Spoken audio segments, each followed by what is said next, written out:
In at number 10, we have the Spino, and this is a creature which I think is an extremely underrated one, and it often gets forgotten about in most lists of some great Arc Carnivores. And I know this isn't a great Arc Carnivores list, this is the best late game island tames. Doesn't also mean that they have to be tamed in the late game. I am slightly twisting the definitions around a bit, but there's only really one creature which kind of falls into that slot because it's technically really a mid-game creature.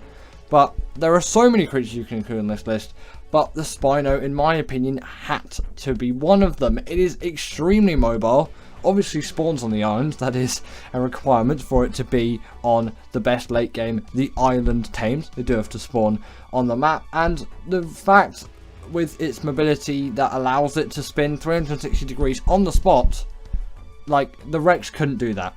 Like, nothing could make the Rex do that. And also, they're really great in the water as well, and they have the hydration buff. And someone said recently that I accidentally said the Spinos had the bleed ability. If I ever said that, I am sorry, I didn't mean it. They do not have the bleed ability, but Rexes don't have the bleed ability either, so, you know. And actually, overall, these things do a little bit more damage than Rexes. And back in the day, like 2016, 2015 Arc, they were seen as more powerful than Rexes. Like, this one was just a bigger, more powerful carnivore, whereas the Rexes kind of taken all of the scene nowadays, and these things are pretty much forgotten about. And they can even go on their hind legs too. That was part of the TLC update that they had at some point, allowing them to deal even more damage. And they're really great carnivores, so I simply had to include them on this list, and I really hope that you agree with me on this one. Next up, we've got the Giga, and since this is an extinction, I can't put these things so high on the list, as for the islands you simply don't need this kind of creature, but I have to put it on here. Come on, the best late games of the island in terms of tames, the Giga, the Tiny Tim, has to be on here. It's an absolute beast, packing loads of damage, but the reason why I say you don't need it is it isn't allowed into boss fights on the island. The Rex is pretty much as powerful as you can get, really, for boss creatures on the island. And I know that's a really, really huge generalization, but, you know, we'll just go along with it. Either way, the Giga can't be allowed into boss fights, so it has no boss use. If this was Extinction, however, I'll put these things so high on the list. Like, man, they are so useful on that map. But they are still useful for gathering resources on the island, like hide and meat and all of that. And they're just really fun to ride on, to be honest. That's another great benefit. They are huge. The only real downsides being their terrible stamina and their rage meter, so it kind of gives them a percentage of their own health, so they don't technically have their true amount of health. Still, I had to include it on the list. Come on, it is the Giga. Next up, following the huge carnivore trend, we have the Carcharodontosaurus, and this is kind of here for a similar reason. It's a big carnivore that deals a hell of a lot of damage, and it spawns where the Giga would spawn, and it's essentially just the Giga, but a little bit better in my eyes, so that's why it's slightly better on the list. It comes in at the number 8 spot instead of the number 9 spot. But the overall premise of the creature is pretty much the same. Again, big carnivore, deals loads of damage. It does all the same stuff. Yes, it has a blood rage, which allows it to do more damage than the Giga when full, and it doesn't have a rage meter, so it has its full health rather than the percentage of its health. And on top of that, its stamina isn't the most atrocious thing you've ever seen. They are pretty much the same thing, and I'm demonstrating its stamina leveling here, which isn't awful, but don't do that. Don't put all your levels into stamina on this thing. That is not what you want to be doing with this creature. Honestly, don't go near the stamina stat.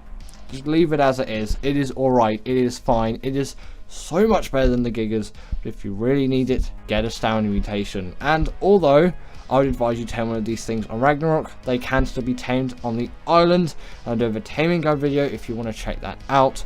If I remember, there'll be a card at the top of the video. If not, there'll be nothing. Right, in at number 7, we have got the Rhinognatha, and I had to put this thing here. Come on, this thing can literally pick up Rexes. It does have to be warranted as one of the best late game the island creatures. And what a late game creature this is. Honestly, it's absurd, like its tame method and all of that. It only spawns on the islands under Lost Island, actually. And in normal, I'm still going to call it normal Ark really, because ASA hasn't normalized itself in the Ark community. It's pretty much half and half, I think, at the moment, if the numbers are to be right, because ASA frankly is too expensive, and on most things it doesn't run very well. On the consoles though, if you do get ASA on a console, you'll be fine with it. It will be a perfect experience for that console and it will work. But on PC, I'm literally buying a 3090, which at the time of me recording this video is a £650 used card, let alone its price new, just to play a dinosaur game. But thanks to you guys, all of you watching these videos out there, I've actually been able to afford a card like that for my own personal rig. Currently, I still have the 2060 Super in it, but soon, in about, it should be maybe 2 weeks from now, I'll have a 3090 in this thing, and then going on later in the year, I'm going to go for a 3950X and get some more RAM, because 16 gigs isn't really enough anymore, especially for ASA. It does actually recommend 32 gigs of the stuff.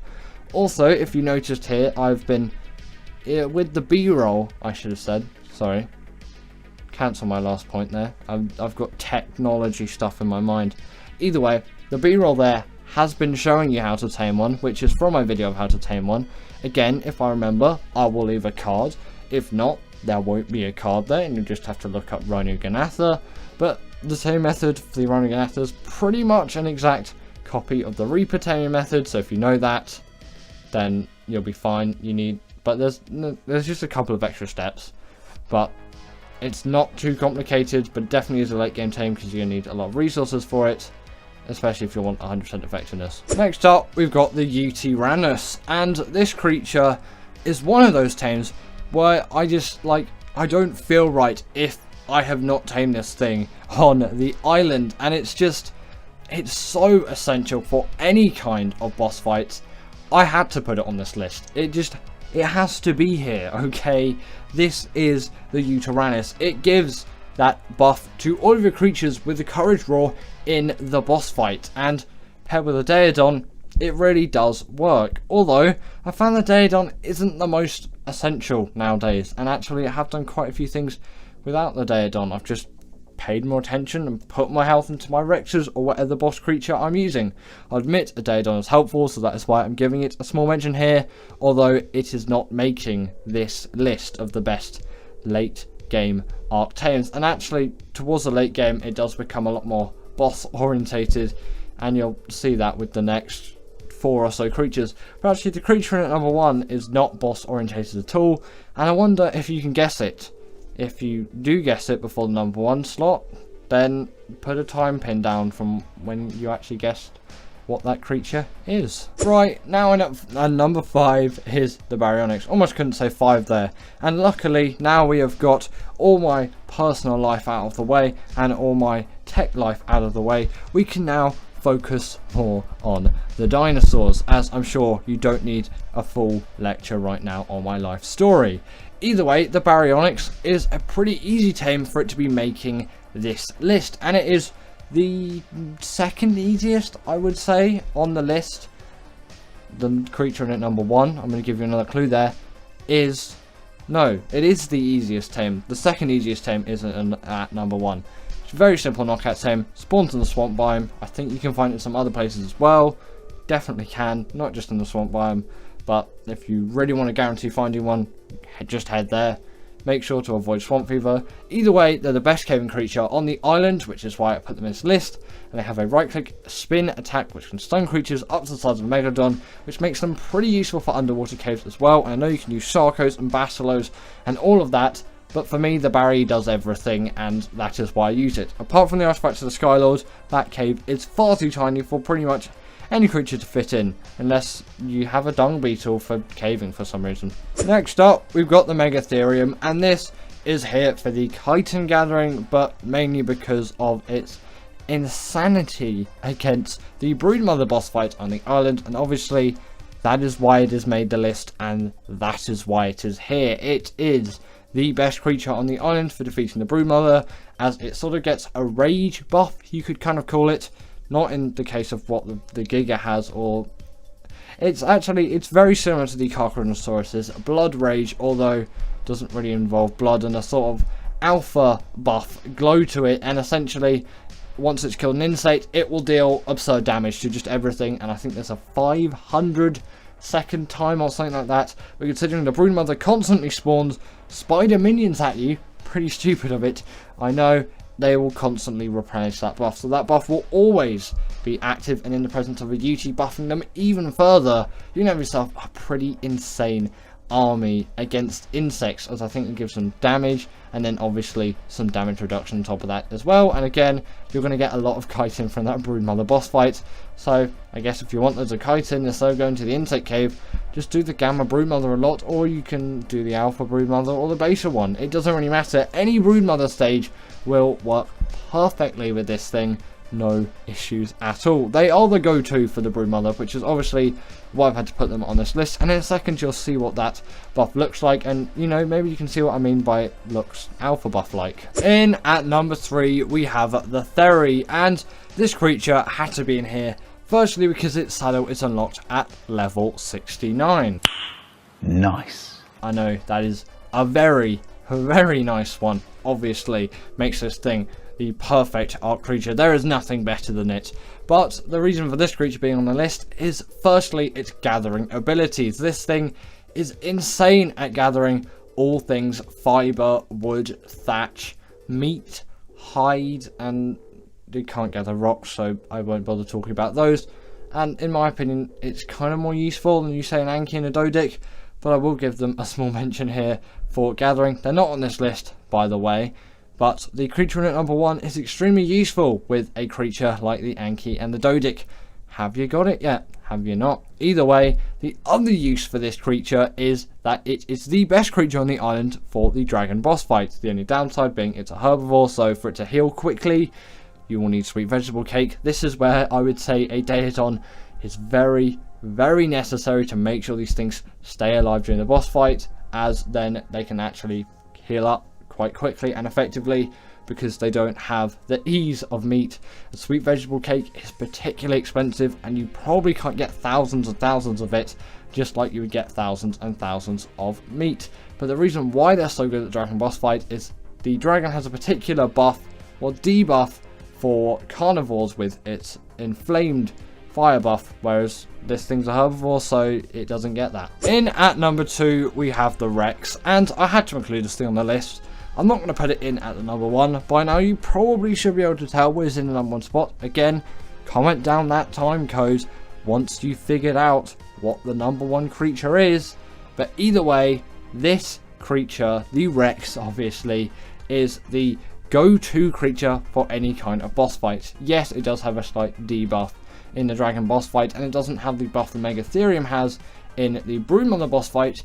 It still works for all of them, although I would mainly use it for the Megapithecus because that's the only other one. But actually, nowadays, I kind of tend to use Spinos more for that boss fight because they tend to not fall into the absolute death hole that's there in the arena, which is pretty annoying. But, you know, you can get around it easily with Rexes. It just, they tend to get stuck a little bit more, which is why I don't really like them for that. But there is no denying they are a really great boss creature, and with how easy they are to tame on ASA, it just has to be in at the number 2 spot, and it doesn't.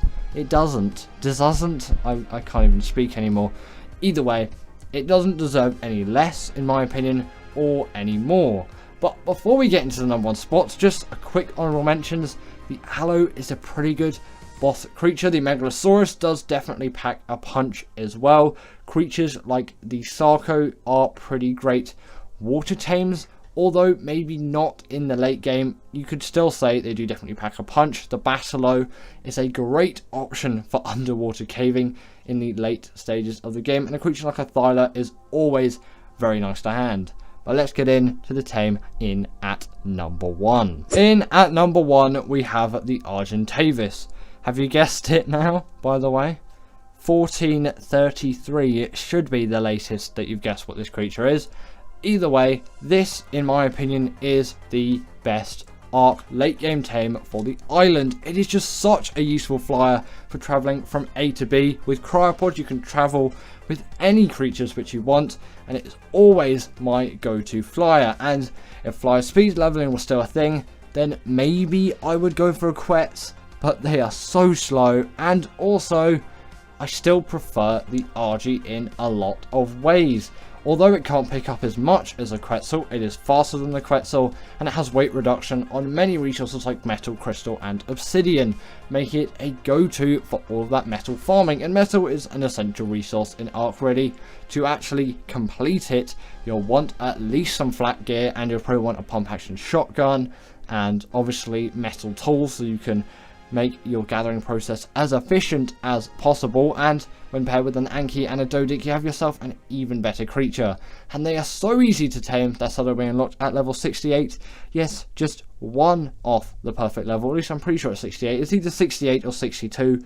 It is somewhere in the 60 to range, but before level 69, obviously. But yes, in my opinion, the RG is the best. Its saddle also acts as a portable smithy, and it has a really nice regen buff too. You really can't live on the island without an RG in my opinion. In at number 10, we have got the Carcharodontosaurus, and the reason why I've put this creature here, as personally, I really do find it fun to just go and ride around on one of these things, and then obviously you can just absolutely decimate tons and tons of creatures across the map. It really does just make for a very fun experience with a creature like this. If you can absolutely dominate the space across a map and just like kill everything in your sight, there is something inherently fun about that. The Giga kind of does do the same, but I find its mobility does lack quite a lot, and that kind of stops the fun compared to this creature, whereas you can just go for ages with this thing and you don't really run out of stamina, and the damage just keeps getting higher until that blood rage is full. So there's just a lot of element of fun just with you essentially feeling like you're on top of the world, like you're the strongest creature out there when you're on this thing. Obviously you're not, but still there's just so much fun in even taming these things, and also just for general use as well after you've obviously tame them. The tame process, I find, if it glitches, it can be very infuriating, but if it actually does go smoothly, it's quite a fun and enjoyable one, especially if you got a few friends along the way. And sometimes if it bugs and you got a few friends along the way, it still does provide for fun experiences. You can just laugh about how the game is failing a lot, and you know, Arc players do like to do that a lot. But yeah, that's why I say the Carcharodontosaurus is a very fun tame. Next up, we've got the Managama, and this creature is here as you can absolutely zoom across the map with this thing, and also just as a general mount just for traveling around on, they are really successful in the fun department. I find these creatures are just insane to zoom around with. Their mobility really does make them very fun creatures, and although their tame method doesn't really have anything to do with the funness scale, we'll call it for the purpose of this video, I find as long as it does go smoothly, it can be a reasonably enjoyable one to do, because it's not just the standard knockout tame. There is some sense of variety within it, which, you know, it makes these things slightly more interesting, you could say, to get around, which I think does hugely benefit these creatures on this list. And obviously the main reason why they're here is because of that insane speed. Having these creatures travel at such a rate really does make them insanely fun for me. And you know, as a player that doesn't usually tend to just go around with creatures like this, whenever I do hop on one, it really is sort of a breath of fresh air in a way, because I always love coming back to these creatures and using them. I really should use them even more, but they have been obviously nerfed since release, so they're not quite as good as they used to be, but it's still nice to have that speed and agility. It really does add a huge element of fun to these things. Next up, we have got the Astrodelphis, and this creature is here because, like, come on, it's got such an insane speed. And I promise not all the creatures on this list are just simply here because of an insane amount of speed, because, you know, although fast creatures are definitely really fun, maybe the funnest creature out there on the funness scale is not necessarily the fastest one. But for the case of the Astrodelphis, and also I'm going to say the Tropiognathus, it really does help significantly that they are fast. They would be less fun if they weren't, especially considering or the agility that they can do, and they can do it at such a speed. It's so fun and also just enjoyable to do. You really do love these creatures just for all of their insane mobility skills, and that's kind of what makes them really fun. The same goes for the Tropiognathus, and also with their immense amount of weaponry on top of it as well. It adds even more on top of it. They're just so packed with useful, nice abilities, and they're just well designed, very mobile creatures that really do go quite a long way for giving you a better playing experience. It really does have something to be said that these are some fun creatures. And yes, I'm putting 2 in at this spot because I was being a bit indecisive, but mainly the Astrodelphus, but obviously the Tropiognathus does fit into a very similar category of creature, so I decided to put it here as well. Next up, in at number 7, we have got the Raasclark, and this creature is simply here because, like, come on, who doesn't love to ride around on this giant insect thing? And although it's a little bit too OP for my liking, it definitely is a hugely enjoyable creature to ride around on and use generally across any map. Obviously they only spawn on the island and Lost Island in the swamp areas, but still you can transfer them to other maps and they're useful in a lot of other scenarios. Obviously they're great for just doing general PvP raiding, but they're just great as general travel mounts as well. They can pick up tons of creatures too, so if you want to get to some bosses fast, instead of herding all your Rexes up to the volcano, you can always use a Raasclark. If that's something that you want to do, you can obviously just use cryos and stuff like that as well, but you know, if you want to do it that way, you can. Also, if you just want to take some creatures across the map, or if you don't have access to the cryos at the moment, you can always just take a creature back with it, although you probably would at the time that you tame this thing, unless you've been gifted one by like a server admin or something like that. Rare scenarios, but you know, maybe sometimes it would happen. Their tame method is pretty much the same as the Reaper, it's just been ripped off of it.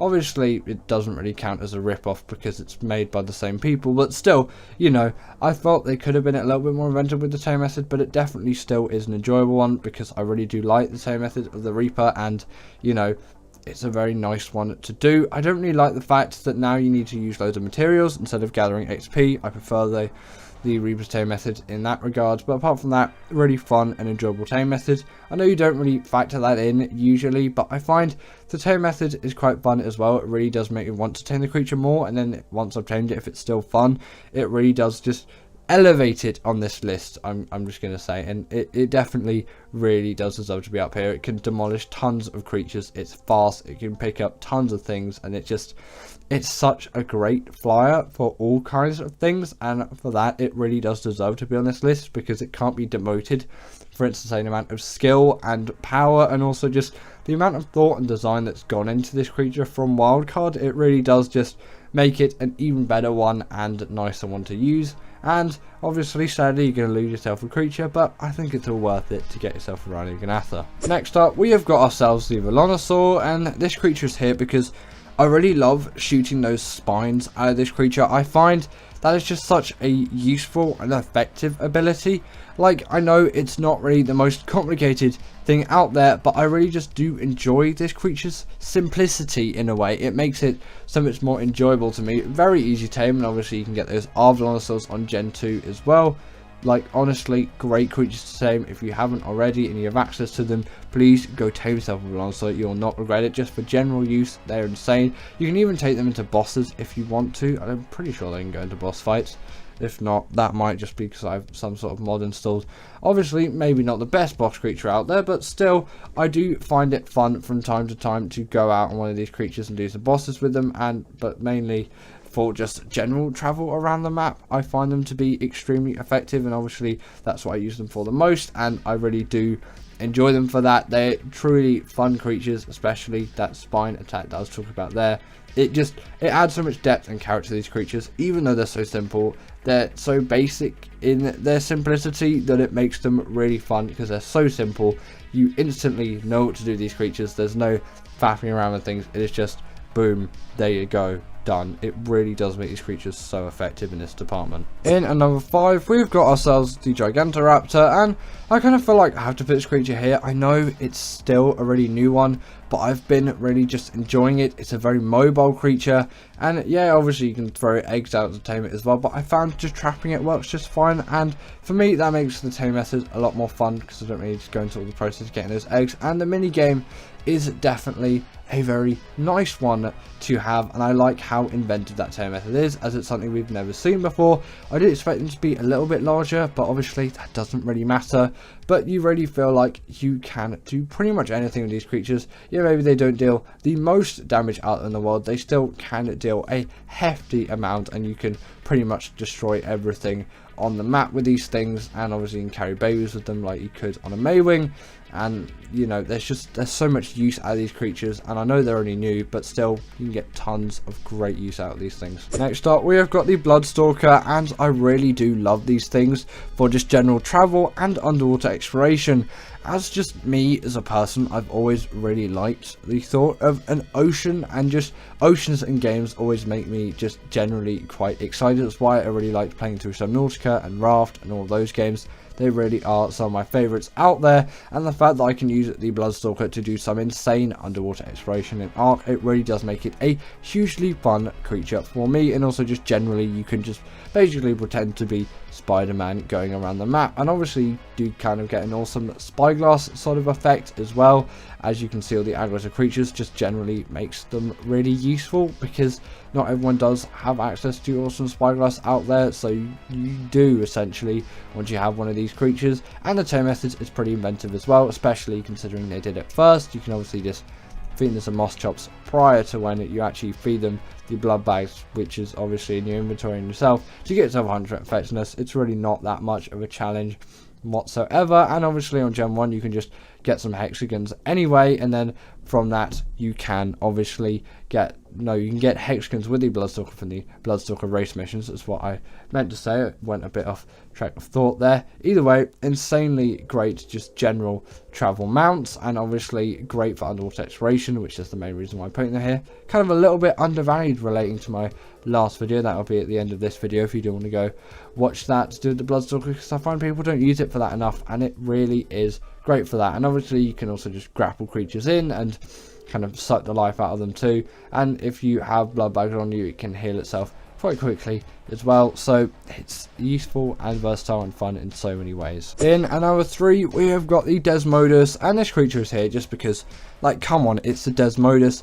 It is this like Nordic bat. Obviously I know it's not really Nordic in a sense, but it comes from a very Nordic map, which is why I'm obviously calling it that, although obviously it was much before the Nordic period when this thing actually did exist, if it did exist. Not to this scale though. I'm pretty sure it was actually an existing thing though. And this creature is just insanely great for PvP, and although I don't use it, I don't actually play Ark a lot in PvP, is what I meant to say. Whenever I do, it's really fun to just pick players off mounts with these things. Really useful ability. Also that gliding ability, general speed, makes them really nice. Just as a general fast traveling mount, it really does just make these creatures even more fun to me. And obviously with Sanguine Elixir, taming creatures becomes an absolute breeze, and you know, that makes these things even more fun for me to use. It's just pretty much in endless versatility with things that you can do with these creatures, and I really do love them for that, and I get so much fun out of many uses with this creature. Next up, we have got the Reaper, and obviously I had to put this creature here.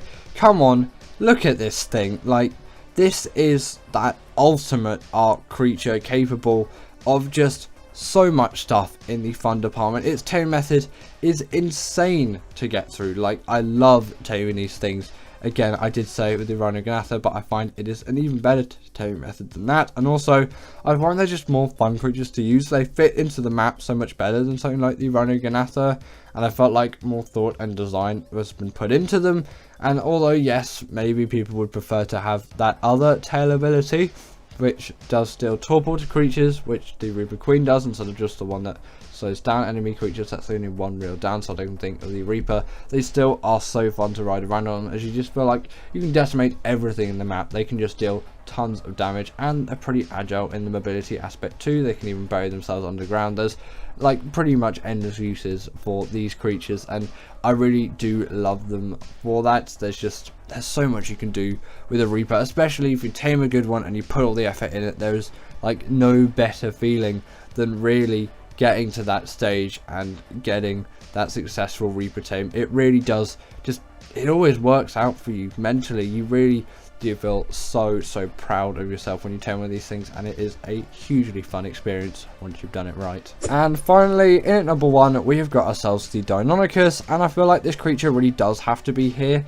as it deserves to be on this list, as it's so versatile in so many ways. Such a great fun boss creature. Once you've got a big pack of these things, there is no better feeling than driving these things straight into tons of creatures which are really difficult to kill and absolutely decimating them with tons of blood flying everywhere, because obviously that bleed ability, just grappling into creatures and ripping them to shreds. It really is just hugely satisfying, and no other creature really gives me the same kick as these creatures do. I know loads of people get the same kind of kick out of something like a Shadowmane, but I vastly prefer the Deinonychus. The tame method, although not the most inventive, is actually just a pretty nice one. I like how it's just the Wyvern's tame method, but a little bit modified. It's a lot easier than taming a Wyvern as well, especially if you're taming Wyverns on Scorched Earth, and obviously then you can just assemble a huge pack of these things and decimate loads of things across the map. They also do have insane amounts of speed as well, again making these creatures even more fun, because with more speed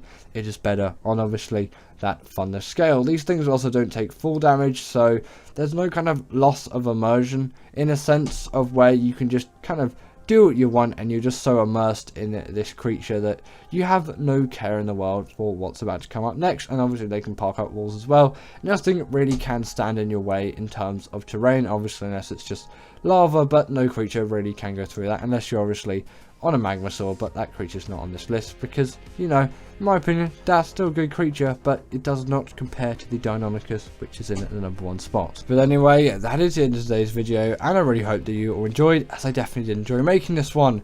As always, comment down below what is the most fun art tame for you. If you didn't agree with this list, also put your 10 most fun art creatures in the comments below, and I'll see you all later.